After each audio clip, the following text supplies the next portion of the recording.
Well, this is new.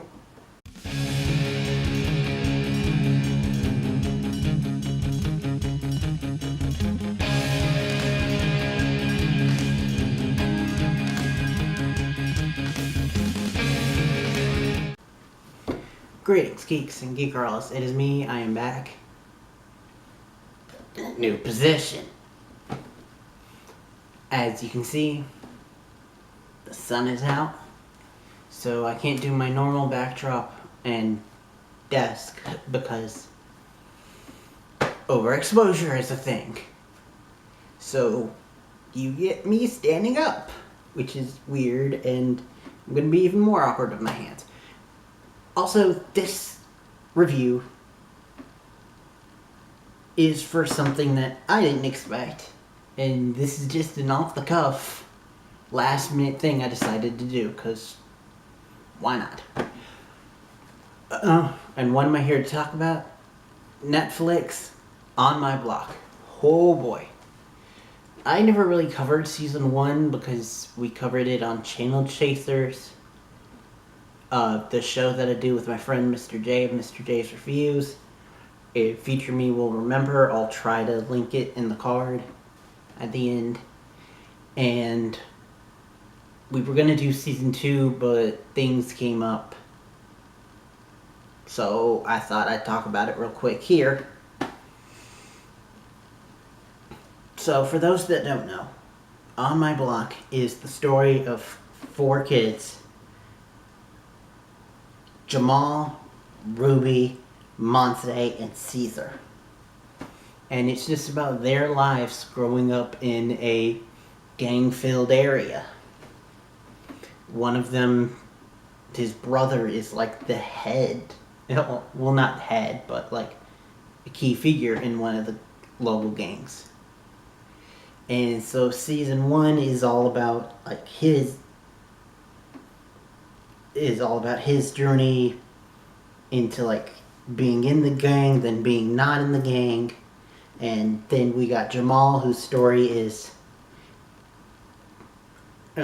looking for roller world money, a la Goonies, and ends up, spoiler alert for season 1, finding it.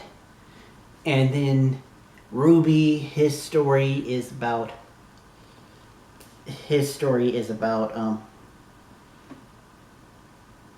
Olivia, his quote-unquote cousin, and falling for her and trying to win her over. But unfortunately, again, spoiler alert for season 1, she gets shot. So does he.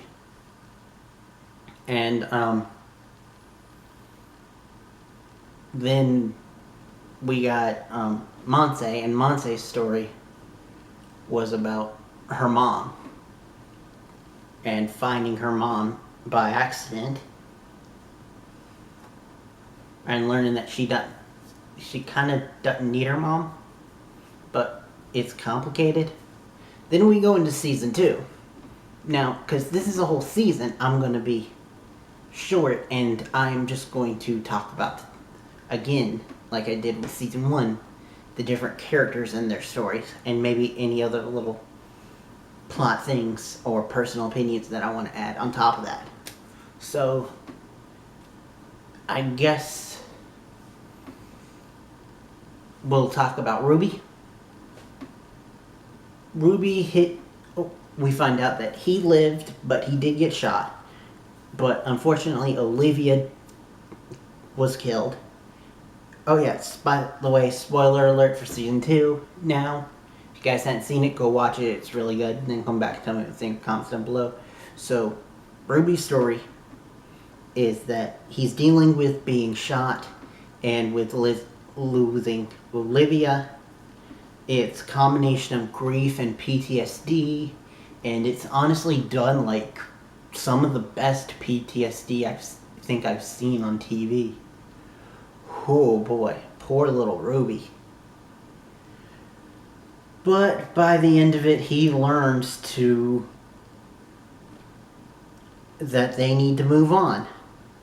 That it's time. And that was his story until we get to the cliffhanger, because of course this is on my block. Apparently every season has to end on a cliffhanger. Then we get to Jamal. Jamal's story is basically trying to deal with the Roller World money, getting it cleaned because it wasn't clean, and then letting that all go for Cesar, who he had been bonding with this whole entire season and became kind of brothers with.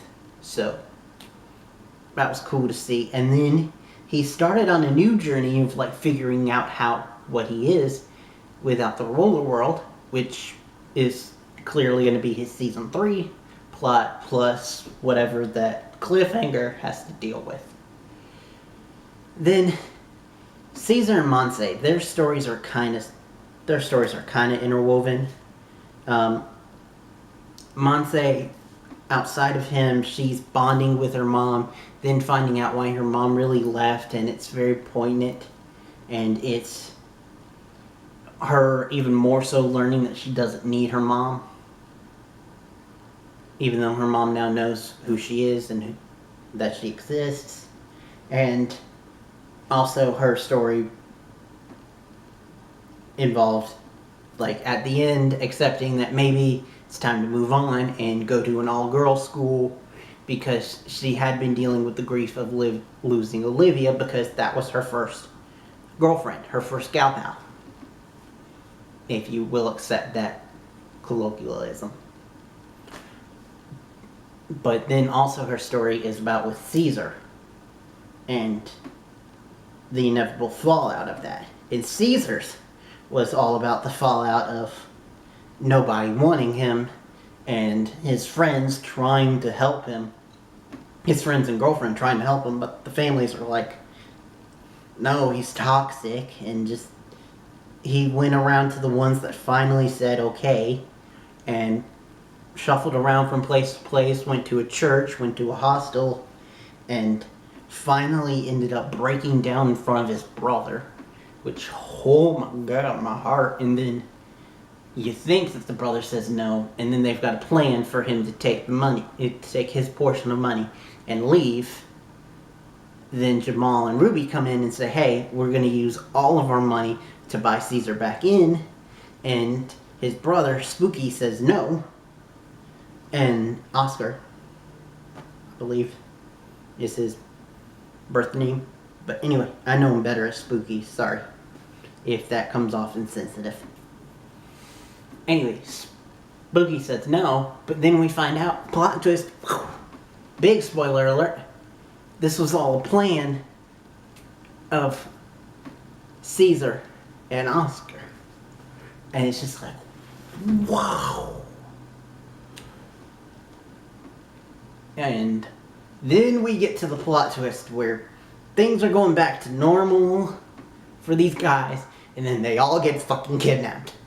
I'm sorry, but it's just like, what the fuck? Cloaked figures come in and kidnap all of them. And you're like, what the fuck? What the fuck? What the?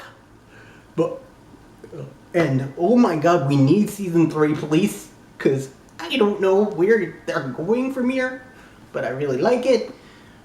Other things I want to say is, excuse me, poor white person, I don't know his name. Chirco? I was born in the South. Anyway, the weird gnome dude from season 1 actually comes back in season 2, and oh my god, I love him. He's like, do you float? And then you're like, what the fuck? And then he actually means float in a pool. And he's got like a Fitbit. And he's just really cool. There's a cool subplot with Juanita. And I just love this show. It's so real, but then gives it twists. And it's dramatic, mysterious, and all of that combined. And last thing I want to say before I go, though, is I know we're supposed to be rooting for them, but I kind of now don't really root for Monse and Cesar to get back together. I hope that they become friends again. But I don't want them to get back together because they're a toxic relationship. They bring out the worst in either of them. And it's real, but also please let them just stay friends in a possible season 3, and please let there be a season 3 because oh my god, I love this show. But I'm just going to end it there because I need time to do this and give you time before my Legends review comes out, because yeah, next time you see me will be later tonight for regularly scheduled Legends. Let me know if you guys enjoyed this Netflix review. I might start doing them, and might start doing them closer to the date of when they came out. I mean, I did that with the Marvel stuff, but that really didn't pan out, but gotta keep going with YouTube. Anyway, like I said, thank you guys for watching. Till next time, and beyond. Boy, this was weird.